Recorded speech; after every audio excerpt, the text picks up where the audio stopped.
Saudações a todos! Hoje vamos avaliar um caso de uma paciente com perda visual progressiva e indolor nos últimos 6 meses, ressaltando a propedêutica oftalmológica e o raciocínio diagnóstico em casos em que a baixa visual não está assim tão evidente em uma primeira avaliação. Então venha comigo, vamos aprender com este interessante caso, onde eu vou te mostrar um algo a mais também sobre a campimetria visual. Nós temos uma paciente, mulher entre 35 e 40 anos, que estava com queixa de embaçamento visual progressivo e sem dor nos últimos 6 meses. Ela parecia tanto desesperada porque no último mês piorou muito e percebeu que estava esbarrando nas coisas ao andar em casa. Entretanto, era uma paciente com uma baixa capacidade de descrição dos seus sintomas. E mesmo você tentando guiar ela na consulta, a fim de pegar mais detalhes, você teve dificuldade em tentar identificar esse padrão de perda visual, a não ser essa informação bem relevante que ela estava esbarrando nas coisas. E ela ainda relatou que no começo percebeu essa diminuição da visão, mas conseguia assistir televisão normalmente. Mas no último mês, até isso estava ficando ruim, estava ficando embaçado. Ela fez uma consulta médica no início dos sintomas, mas disseram que seu exame estava normal. Ela não realizou outra consulta após isso. Seu histórico médico era relevante por hipertensão arterial sistêmica e na revisão dos sistemas ela tinha um ciclo menstrual irregular nos últimos 18 meses. Além disso, sua dieta não tinha nenhuma restrição, ela se alimentava de tudo. Durante o exame, ela tinha uma acuidade visual com correção de 20/60 no olho direito e 20/20 no olho esquerdo. No exame das pupilas, ela tinha um reflexo direto, pupilar diminuído em ambos os olhos. Então, quando você jogava a luz, a pupila reagia, mas era lenta, era menos do que o esperado. E além disso, existia uma dilatação paradoxal do olho direito quando você jogava a luz, vindo imediatamente após iluminar o olho esquerdo, no Swing Flashlight Test, que demonstrava um defeito pupilar aferente relativo no olho direito, medido em 0,6 no filtro de densidade. O teste de cores estava bastante alterado, 6 em 14 placas de Chihara no olho direito e 12 em 14 no olho esquerdo, pressão intraocular normal em ambos os olhos. Tanto na biomicroscopia quanto na movimentação extraocular não havia nenhuma alteração relevante. Nessa primeira avaliação, que iremos fazer na biomicroscopia de fundo, lembre-se que é difícil de avaliar detalhes anatômicos do nervo óptico e até mesmo da mácula, ainda mais sem dilatação. Mas eu deixei essa retinografia da própria paciente para ilustração. Vou deixar por aqui alguns segundos. Tente reparar no formato do nervo óptico, na simetria, nas cores, na escavação. A mácula não está tão bem enquadrada, mas conseguimos ver grande parte dela, pelo menos na região nasal. E após esse primeiro exame, vamos começar o nosso raciocínio diagnóstico. Nossa investigação, nosso raciocínio, nosso thinking process deve começar a partir de fora para dentro, a fim de localizar onde está a origem da baixa visual. Isso é algo que treinamos exaustivamente na neurooftalmologia. Por exemplo, nós revisamos a refração da paciente, estava correta. A superfície e a córnea estavam ok no exame de biomicroscopia, o cristalino também após o exame com dilatação, e o vítreo, até pela nossa retinografia, estava claro. Então, nós eliminamos as causas refrativas. Agora, vamos passar para a retina. Quais são os argumentos a favor de uma retinopatia, uma maculopatia? Quais estão contra?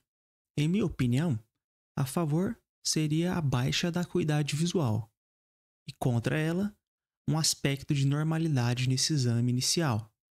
A questão da progressão, nós temos retinopatias que podem ser agudas e outras que podem ter um curso mais longo, mais crônico. Então não seria um grande diferencial nesse momento. Passando à próxima estrutura ocular na condução da visão, nós temos os nervos ópticos. Quais os argumentos a favor e contra uma neuropatia? Bom, em minha opinião, nós tínhamos uma certa palidez do nervo óptico. Fortemente a favor disso, um defeito pupilar aferente relativo e uma alteração do teste de cores de forma bilateral, sugerindo até uma neuropatia bilateral. E contra, poderíamos pensar em uma lesão posterior ao nervo óptico, nas vias ópticas posteriores, por exemplo, ou no quiasma. Isso aqui é uma questão de terminologia. Nós estaremos diante de uma neuropatia, uma doença do nervo óptico, mas devido a uma degeneração retrógrada, em que houve uma atrofia do axônio levando à morte celular. Porém, a lesão não está localizada diretamente no nervo óptico, e sim na via óptica mais posterior, ou pelo menos após o nervo óptico, a partir do quiasma. Vamos avaliar com mais atenção a retinografia. Vamos avaliar a escavação, primeiramente, é algo natural que temos essa tendência. Observe que a escavação do nervo óptico direito é maior que do nervo óptico esquerdo. Porém, o tamanho do nervo óptico do olho direito é maior do que o olho esquerdo. Então, uma assimetria entre as escavações também pode ser esperada. Perceba que a regra Isant está preservada e perceba que não há nenhum note, nenhum afinamento localizado na rima. Se você acha que não tinha palidez, podemos utilizar esta técnica. Faça uma linha vertical no meio do nervo óptico e tente comparar as duas metades, a nasal e a temporal. Observe, principalmente no olho esquerdo, a clara diferença de coloração. A porção temporal do nervo óptico está bem mais pálida que a porção nasal.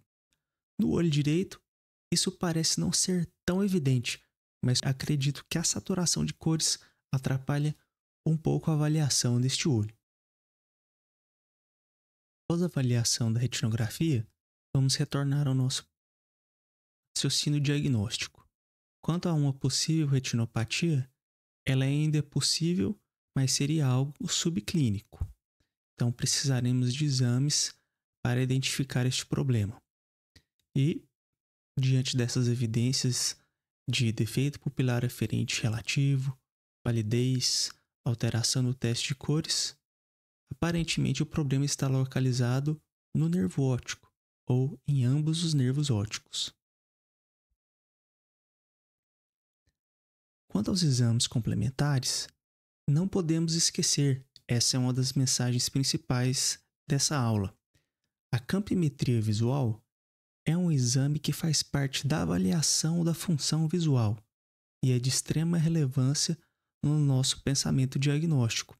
Além disso, iremos solicitar um OCT de mácula para avaliar a arquitetura foveal em busca de uma retinopatia subclínica.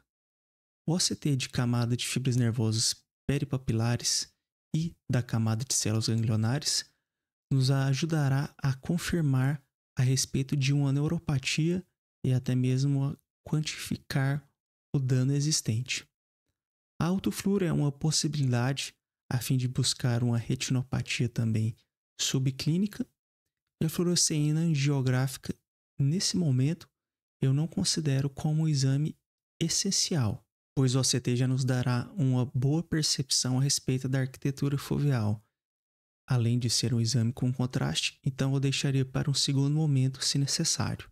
E mais um detalhe a respeito da nossa prática do dia a dia, é comum solicitarmos os exames e às vezes o paciente marcar para fazer um outro dia. Isso é comum e depende de vários fatores, como o plano de saúde e outros detalhes, que não vem ao caso comentar. Porém, quanto à campimetria visual, você quer que o paciente faça agora. No dia de hoje você possa avaliá-lo novamente, pois está suspeitando de uma neuropatia associada a uma palidez. Temos que pensar em toda a via óptica e em causas que iremos comentar agora. Continuando o nosso raciocínio diagnóstico, quanto à retina seria uma alteração subclínica, iríamos por exclusão. Quanto ao nervo óptico, pensaríamos em uma neuropatia. E veja até onde conseguimos chegar apenas testando e tentando excluir as diversas possibilidades.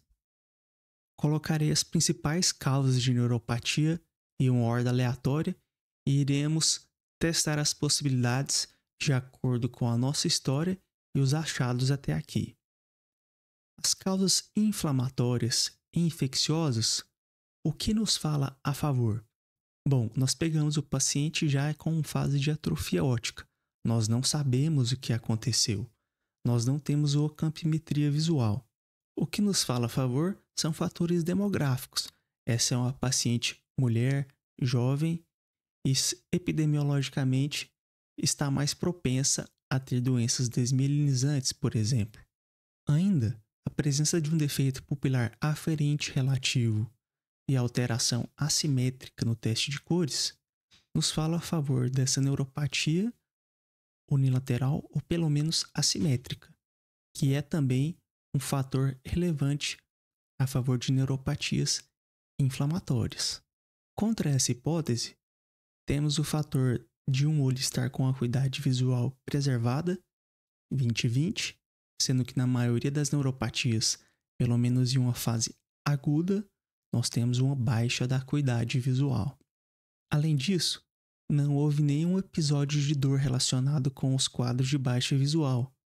E sabemos que as doenças desmielinizantes cursam em mais de 90% com dor, especialmente a movimentação ocular. Quanto a uma patologia infecciosa, nós não vimos nenhum outro sinal inflamatório intraocular, mas os exames complementares e exames laboratoriais necessitam ser testados. Pois pense comigo, essa paciente pode ter tido um quadro de uma neuropatia inflamatória inicial em um olho e, devido ao curso natural de alguma dessas doenças inflamatórias, como a neurite óptica relacionada à esclerose múltipla, ela pode ter uma melhora espontânea, gradual, ficando com a acuidade visual preservada em um dos olhos. E, em sequência, ela teve um outro episódio inflamatório no outro olho. E aí, talvez somente nesse momento em que ela se preocupou, procurou a sua ajuda. Percebe então que, conhecendo as características das neuropatias inflamatórias, não é possível excluir completamente essa hipótese. Então, eu diria que ela é possível. Uma causa isquêmica, nesse momento, não consigo pensar em nenhum argumento fortemente a favor dessa hipótese, a não ser uma história clínica pregressa de hipertensão arterial como fator de risco. Mas a paciente é jovem, a perda visual não teve característica súbita, que é o maior marcador de uma perda visual vascular ou isquêmica.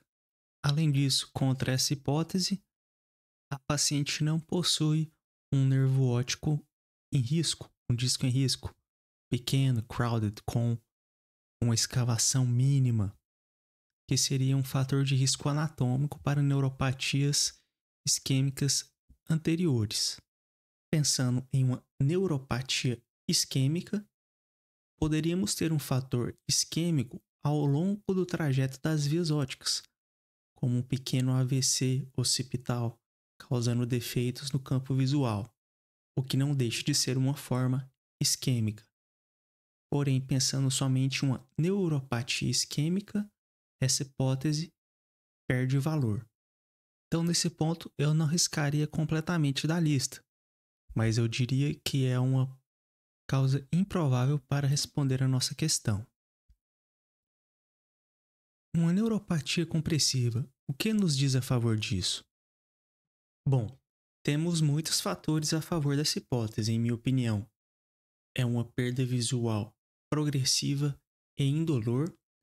A paciente relatou uma dificuldade nos seus campos visuais temporais, pois aparentemente está esbarrando nos objetos em casa. E ainda temos alterações do ciclo menstrual, como vimos na revisão de sistemas. Fortalecendo essa hipótese, nós temos ainda as próprias características da neuropatia, que avaliamos do fundo do olho, com uma palidez temporal, que, como iremos ver à frente, já nos ajuda a pensar na localização dessa possível lesão compressiva. E no momento contra essa hipótese, talvez a ausência de outros sintomas neurológicos ou déficits neurológicos focais relatados pela paciente ou ao seu exame seja um fator que nos afaste dessa possibilidade. Então eu diria que sim, é uma causa, uma hipótese bastante possível para esse caso. Quanto às neuropatias hereditárias, tóxicas e metabólicas, o que temos a favor é que a paciente tem um padrão de perda visual progressivo e indolor, assim como nas neuropatias compressivas, porém ela não tem nenhum histórico de perda visual na família, pelo menos não foi relatado. A acuidade visual é assimétrica, o que nos afasta um pouco dessa hipótese, pois nas neuropatias hereditárias ou tóxicas e metabólicas, geralmente temos uma simetria maior na redução da acuidade visual. E além disso, a paciente não tem uma dieta restritiva e não foi relatado nenhuma utilização de medicamento ou outro fator que nos pense em uma toxicidade. Assim, eu diria que essa hipótese é possível, mas ela é menos provável que as causas compressivas ou mesmo inflamatórias. Reorganizando o nosso raciocínio, eu manteria a doença retiniana como uma causa de exclusão e as neuropatias por ordem de maior probabilidade, sendo a compressiva até a forma isquêmica como a menos provável. A equipe de exames acabou dilatando a paciente e realizando os exames de retinografia, autofluor e OCT antes do campo visual. E te perguntaram: doutor, ela pode fazer o exame de campimetria mesmo dilatada ou ela tem que voltar amanhã? Lembre, o nosso exame primordial aqui é a campimetria, e nesse caso não teria problema. A dilatação pupilar vai nos atrapalhar em avaliar progressão de glaucoma, nos escotomas arqueados e principalmente nos casos de progressão. Aqui nós estamos tentando identificar padrões de perda do campo visual. Então você vai falar: então eu preciso que a paciente faça o exame hoje ainda. E aqui na autofluor podemos perceber que não tem nenhuma alteração significativa.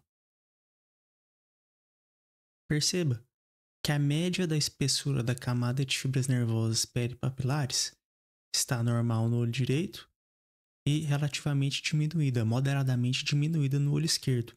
Mas tanto o mapa de desvio como o gráfico em pizza te mostram nitidamente um afinamento da camada das fibras temporal. E observe aqui a importância do OCT. Se no exame de fundoscopia e na retinografia tínhamos dúvidas a respeito do afinamento da palidez do olho direito, aqui ela parece se confirmar. Quando avaliamos camada de células ganglionares, percebemos que ela está difusamente diminuída em ambos os olhos. Isso geralmente nos demonstra que essa lesão, que essa neuropatia, tem mais de 6 semanas. Mas por que estamos falando em neuropatia se estamos olhando para a mácula? Lembre-se, a camada de fibras nervosas é a extensão do nervo óptico. São essas camadas superficiais da retina, que incluem a camada de fibras nervosas e, nessa medida, a camada de células ganglionares, que irão ir em direção ao nervo óptico, levar o impulso elétrico através da via visual. Então, o mapa de análise da camada de células ganglionares é para nós também um marcador de neuropatia, que nos auxilia enormemente na neurooftalmologia e nos estágios principalmente iniciais no glaucoma. Quando o exame de campimetria chega a nós, tomamos esse susto. Aqui colocamos o olho direito à sua direita e o olho esquerdo à sua esquerda, como normalmente fazemos em neurooftalmologia. Perceba que o escotoma respeita a linha vertical em ambos os olhos. E ela tem um escotoma completo em ambos os campos temporais da visão, que chamamos de uma hemianopsia bitemporal ou heterônima. Essa alteração de campo visual é extremamente clássico de uma síndrome quiasmática, de uma compressão do quiasma óptico. Aqui vamos observar novamente o mapa de desvio da camada de fibras nervosas peripapilares e o gráfico em pizza. Nós podemos perceber que existe um afinamento da camada de fibras nervosas temporal ao nervo óptico. E aí você se pergunta, mas esse afinamento está temporal e o defeito de campo visual também é temporal. Não é a retina nasal que enxerga o campo visual temporal? Bom, você está correto. E aqui é aquele algo a mais que eu quero te mostrar. Quando estamos avaliando o fundo do olho, em especial o nervo óptico, tomamos o próprio nervo óptico como referência. E assim, tudo que está temporal ao nervo óptico, entre o nervo óptico e a mácula, nós chamamos de temporal. E o outro lado, naturalmente, chamamos de nasal. Porém, a divisão do campo visual com relação aos hemicampos se dá de forma diferente, através de uma linha vertical que passa pela mácula e não pelo nervo óptico. Então, essa será a nossa nova base de orientação. Observe que, devido à disposição da camada de fibras nervosas nasais que vão no feixe papilomacular diretamente entre o nervo óptico e a mácula, e do outro lado, adquirindo esse aspecto radial, quando tivermos uma lesão na via óptica nasal, a palidez que esperaremos e o afinamento que esperaremos serão nessas regiões, que no futuro a gente pode avaliar até como uma atrofia em faixa ou atrofia em banda. Enquanto que, relacionado ao campo temporal, são aquelas fibras arqueadas que vão temporal à mácula e penetrar nas regiões superiores e inferiores do nervo óptico, como representado aqui. Perceba como isso pode ser confuso. Quando avaliamos o gráfico de pizza, ele está falando com relação ao nervo óptico. Então, nós vemos que existe um afinamento da região temporal da camada de fibras nervosas da retina, ilustrado nas partes vermelhas do gráfico. Mas quando estamos falando relacionado ao campo visual, o feixe papilomacular que está afinado no gráfico de pizza faz parte do campo visual nasal, como evidenciado aqui. Se isso pareceu confuso, não se preocupe. Você pode pausar o vídeo e assistir novamente, e mesmo assim é algo realmente complexo que muitas vezes não entendemos na primeira abordagem. Às vezes temos que ir para o livro de Bases de Oftalmologia, reler 1 ou 2 vezes, até que esse conhecimento realmente se fixe na nossa percepção e fique natural. Bem, meus caros, diante dessa alteração de campo visual e todas as evidências clínicas, essa paciente foi enviada para a realização de neuroimagem em caráter de emergência e, a fim de ilustração, iremos ver a ressonância, que demonstrou uma grande lesão de aproximadamente 4 centímetros, comprimindo o quiasma óptico. Infelizmente, com aquela alteração da camada de células ganglionares, já totalmente afinada, é provável que a paciente não recupere nada do campo visual mesmo após a cirurgia, possivelmente uma ressecção transfenoidal, o que trará muitas limitações a ela, como por exemplo dirigir. Imagine que quem tem uma hemenopsia bitemporal não deve dirigir, pois o seu tempo de reação em cruzamentos, por exemplo, ou objetos próximos ou pessoas próximas é muito diminuído, aumentando enormemente a chance de acidentes. A mensagem que quero deixar com essa análise de caso é que o exame da campimetria visual é parte essencial da avaliação da nossa função visual. E esse é um algo a mais que você pode oferecer aos pacientes. Imagine que se naquela primeira consulta com uma queixa de baixa visual, um exame de campimetria fosse solicitado.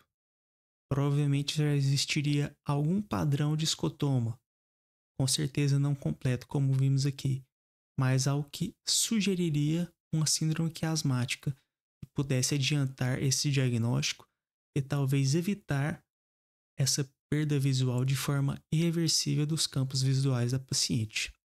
Então, não se esqueça, a avaliação da função visual inclui a campimetria visual. Continue sempre estudando e evoluindo. Um abraço a todos e até a próxima.